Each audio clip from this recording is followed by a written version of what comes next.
they've used. Now, I don't need to use it verbatim. I can take it as kind of a starting point and then go from there. So what I might do is open this in Figma, and you can do this from Google as well, but Figma's nice because they're already editable. And then in this case, like this appears to be in French, right? So this is saying like your profile, I believe, and you can see the person's name. It says new, it says platform favorites. Maybe I just use this as the baseline and I create a new page called like my own version of the game app. And if I want to use those screens, I can copy them. I can then say, hey, maybe my stock person is called Megan. I can change the headshot. I think we went through this like a few weeks back. So if I want to use a stock image, I can replace this with, let's say this is Megan. She's now in the profile. And I can say, I think this means play. This means explore. I don't have to use these exact words, right? Uh, but maybe popular, new, recommendations. I know I'm doing this all very quickly, but work in Figma a lot, so you'll get faster with time. And so, yeah, I can use that as a general baseline. Maybe I want a different image that I've created specifically for my game. Um, let's say game advertisement for generating music. If I had a music making game, we can see what it comes up with, or you can insert an image. And so basically, this is a very normal way that you could take something that someone had already started, start to make it a little bit more of your own. So this is called now Soundscape Genesis, 100 plus players. Maybe I could, be more specific in my prompt to make that more accurate. And then I did actually want to show Figma Make. So Figma Make is a prototyping tool.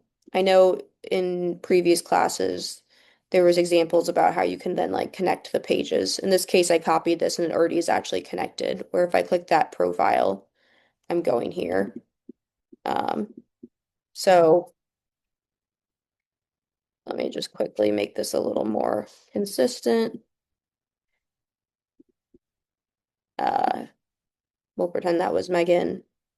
If I previewed that now, I'd be able to see my initial page. And then if I go here, I go into the profile. You can see that's already kind of prototyped up. So that's a great way to get started. To go even a step further would be using Figma's AI prototyping tool. So I could actually take these two screens. I could just export them as images or some other layer. And then I could say, help me build a basic game app. I'm going to upload the home page and profile, add a page for the live recording session. And I can now take those two. Once they're exported, they'll be in my downloads.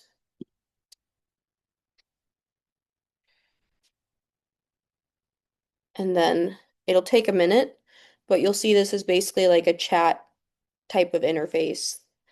And it's actually going to put it into like real prototypable code. And it can be a pretty fast way of taking your still images and actually stitching them together in a way that feels more true to life. So we'll have to give it just a minute to think and go through.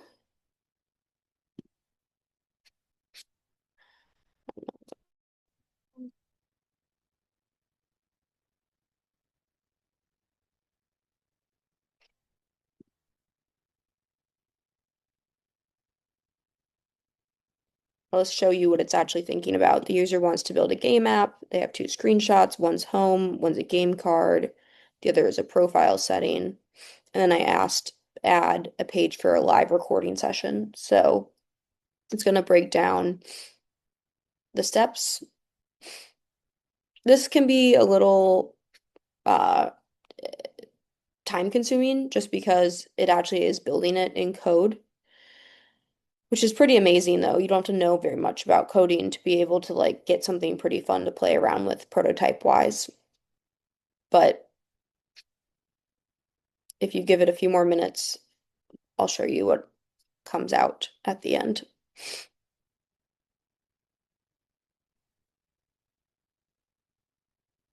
And then basically from there, versus going in and editing and changing specific words, you'd be able to chat with it and say, hey, this doesn't look quite right.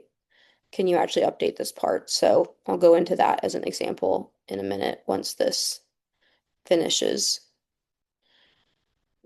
And typically when you have smaller updates over time, they'll go faster. It's just this like initial stage of building the file that can take a little bit longer, or if you do something pretty heavy in terms of functionality. So it's working on creating the different pages. You can also typically link to a Figma file, and then you can also point and click directly in what it builds to help give feedback. And you don't have to use this tool. I just want to show an alternative that might be able to help you. These tools, these prototyping tools with the AI are probably only like a couple year, maybe a year and a half old.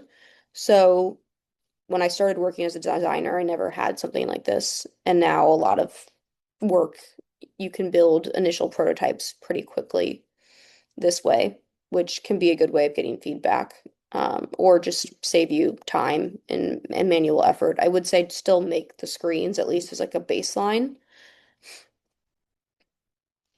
but we'll give it just one more minute.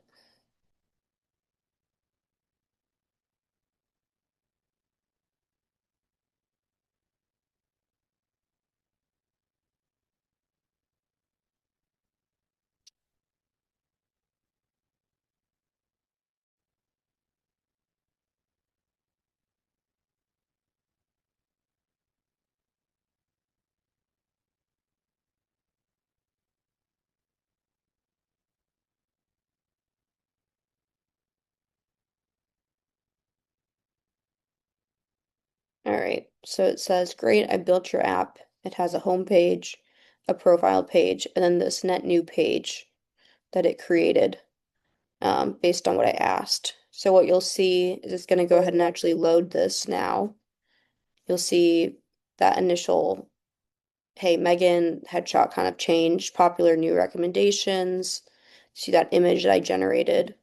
If I click into it, this whole screen that shows a recording, it just created based on what I typed for it. So it's actually pretty amazing how quickly it can help with these concepts. Now, because I didn't give it a ton of information, it made a lot of assumptions. And that's where I could go in and edit specific items.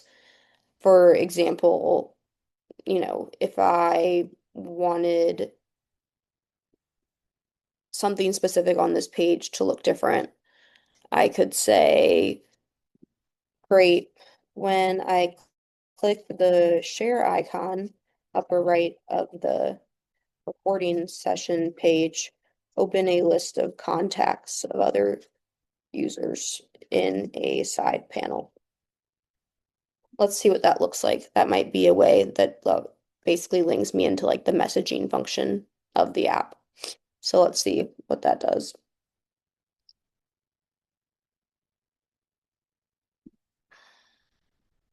And there's that profile page as well. And again, you can see that a lot of the French didn't make it out of here from the initial photos I uploaded.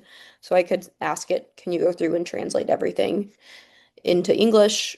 The more planning and the more that you use your wireframe sitemap research to help inform this, the more accurate it's going to be as it goes through and creates it. So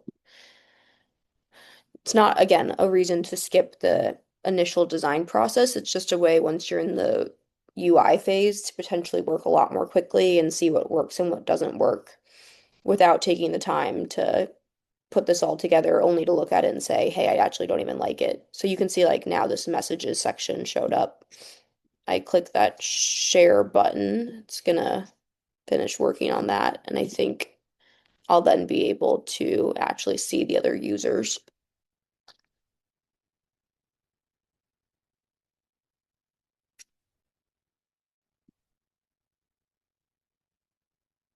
It's reloading because it's basically publishing those changes. So I hit play, I hit the share button. Now you see this list of users. It's pretty crazy. So if you're sitting here and thinking, wow, like that's so much faster than what I could create by hand, that's how I feel too.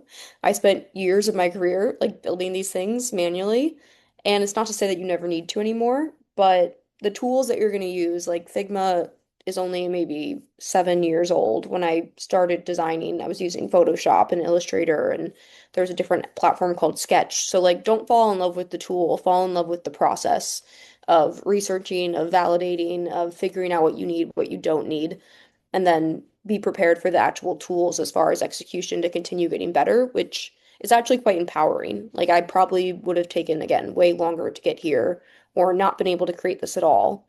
And not only is this now a working prototype, but it is based in real code, so it could save some time for the actual development process. And, other tools like Claude Code can completely ship websites this way. So really sky's the limit. And the problem that you're trying to solve and the idea you have is way more important than the skills required to execute because that's increasingly becoming more supported through these technology advancements. So just another option of how you can prototype in addition to kind of that initial screen layout and development.